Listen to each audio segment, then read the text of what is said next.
The bad guys are using drones. Does anybody disagree with that?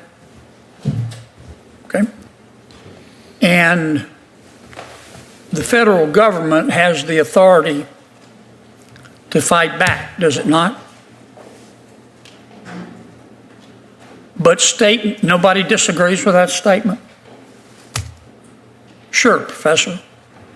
I would say within limits, yes. Within constitutional limits. Okay. Do any of you disagree with giving state and local law enforcement the authority to fight back? Again, within constitutional limits. Okay. Tell me what your constitutional concerns are, Professor. So I have three primary concerns. The first has to do with the Fourth Amendment and the conditions under which a warrant is required and a general warrant is forbidden by the Fourth Amendment. So before you give me one of your lectures, are you saying that we should require state and local law enforcement to get a warrant before they fight back? It depends on the condition. So in an exigent circumstance or something along the border. I'm aware of the exceptions to the warrant requirement. But you, generally speaking, you want to require them to get a warrant. Only for the search of a device or the seizure of property. There are also due process implications of that.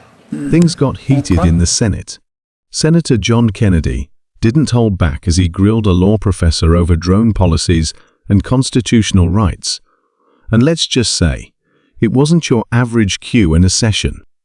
The hearing focused on whether state and local law enforcement should have the power to take down drones used for illegal activity.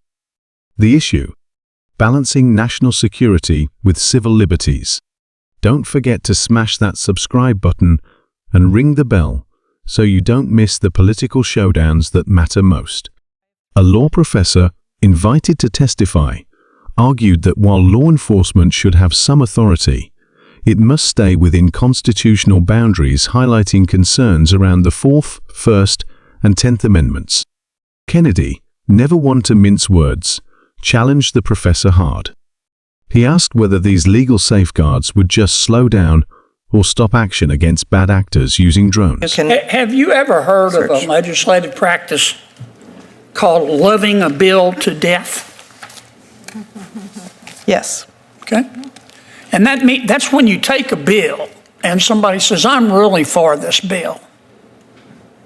But then they add so many amendments and they screw it up so badly that the bill either becomes ineffective or doesn't pass. Is that a pretty accurate description?